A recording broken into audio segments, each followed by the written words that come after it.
안녕하십니까? 9월 7일 월요일 오늘의 와플터치 본문은 고린도후서 3장 7절부터 4장 6절까지입니다. 말씀드렸지만 고린도후서에서는 우리가 바울의 개인적인 자신이 사도 직분을 어떤 마음으로 감당하고 있는지 이런 개인적인 이야기들을 좀 저희가 들어볼 수가 있는데요. 오늘 본문에서는 바울이 자신의 사도 직분을 얼마나 영광스럽게 여기고 있는지를 볼 수가 있습니다. 그런데요, 우리가 좀 거꾸로 생각할 필요가 있는 게 나는 나의 사도 직분을 이렇게 영광스럽고 감사하게 여기고 있습니다 라는 말을 할 때에는 거꾸로 사람들이 바울에게 어떤 시선을 던지고 있는 상황을 생각해야 되냐면, 당신 그렇게 고생하고 그 일 한다고 하면서 그렇게 힘든 상황인 것이 도대체 당신에게 무슨 의미입니까? 당신 뭐하러 그 일을 그렇게 합니까? 라는 질문이 있었다라는 생각을 하면서 읽으면 좋을 것 같아요. 말씀드렸듯이 바울의 사도권이 공격받는 포인트 중에 하나가 바울은 너무 많은 고난을 안고 있다는 거거든요. 육신적인 어떤 질병의 문제도 있고요. 또 사역을 할 때마다 부딪히는 여러 가지 어려움들이 있습니다. 사람들이 보기에는 아니 사도라면, 하나님의 사도라면 이런 일들을 하나님께서 주시지 않고 형통하게 해주셔야 되는 것 아닌가. 거꾸로 당신이 그렇게 고생을 한다면 그것이 뭐하러 그렇게 하나님의 사도를 해야 되는가 라는 질문이 있을 수 있는 거죠. 거기에 대해서 바울이 뭐라고 말씀하시냐면요, 모세의 예를 듭니다.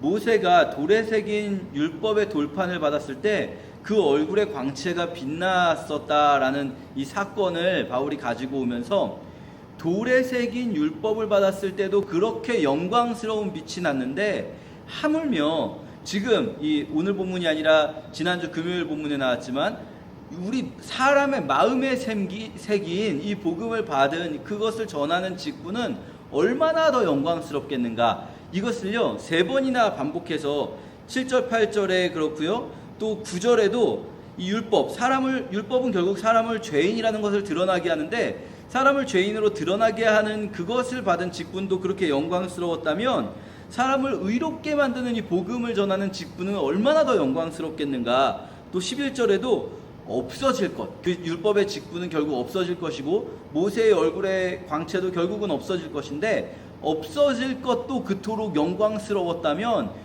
영원한 것을 맡은 이 직분은 얼마나 영광스럽겠습니까? 라고 바울이 말하면서, 우리가 이 복음을 전하는 직분은 겉으로 보기에는 고난을 받는 것 같고 힘든 것 같아 보이지만 이것은 정말로 영광스러운 일입니다 라고 이야기를 하는 거죠. 그래서 자신은 이 직분을 귀하게 감사하게 여긴다는 거예요. 12절에 우리는 이런 희망이 있기 때문에 아주 담대하게 말할 수 있습니다. 사람들이 보기에는 이 사도 직분이라는 것이 되게 좀 세상에서 고난만 당하고 안 좋은 거니까, 당신 뭐 하는 사람입니까? 저는 사도입니다. 이렇게 소심하게 말해야 될 것 같지만 그렇지 않다는 거예요.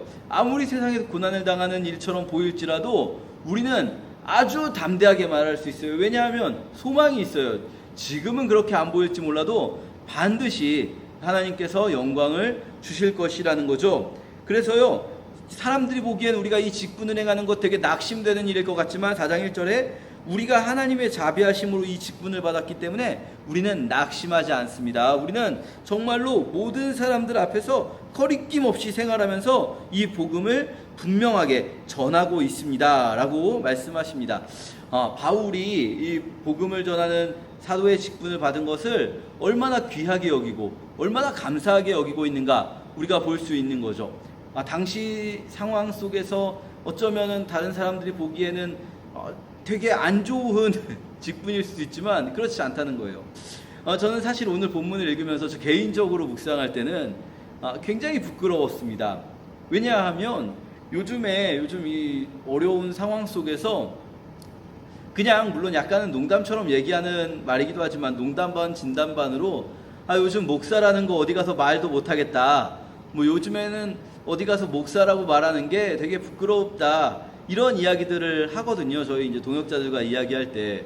또 아마 여러분 중에도 그런 이야기들을 하신 분들 있으실지 모르겠어요.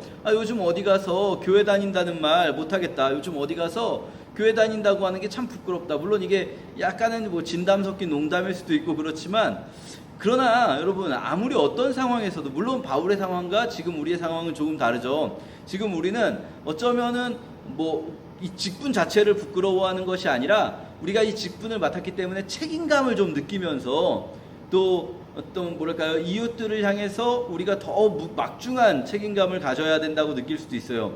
그런데 그 책임감 때문에 혹여라도 우리가 이렇게 이 복음 전파의 사명을 맡은 사람들이라는 것, 저 같은 경우에는 목사라는 것, 또 여러분 같은 경우에는 그리스도인이라는 것, 우리 모두가, 사실 저도 이제 그리스도인이죠. 목사이기 전에 그리스도인인데, 그리스도인이라는 것, 교회 다니는 사람이라는 것이 부끄럽다 생각하면 안 되는 거죠. 이게 당연한 것 아니겠습니까? 이거 얼마나 영광스러운 일입니까? 우리 눈에 보기에는 지금 물론 우리가 이 같은 그리스도인들의 어떤 잘못에 대해서 책임감을 느끼고 우리가 그 부분에 대해서 사회적인 책임을 다해야겠다라고 결심하는 것 물론 필요합니다. 그런데 그것은 결코 우리의 그리스도인이라는 이 위치 자체가 부끄러워서일 수는 없는 거죠. 이 그리스도인이라는 이 자리는요, 이 위치, 이 직분은요, 하나님께서 정말 영광스럽게 세워주신 자리 아니겠습니까? 우리가 이것을 귀히 여기고 감사하게 여기면서, 다만 이 사회 속에서 우리가 이것을 부끄러워서가 아니라 책임을 다하면서 살아가는 것, 그러면서 또한 또 떳떳하게 그리스도인의 직분을 가지고 드러내는 것, 우리 이런 모습들을 좀 우리가 추구했으면 좋겠습니다.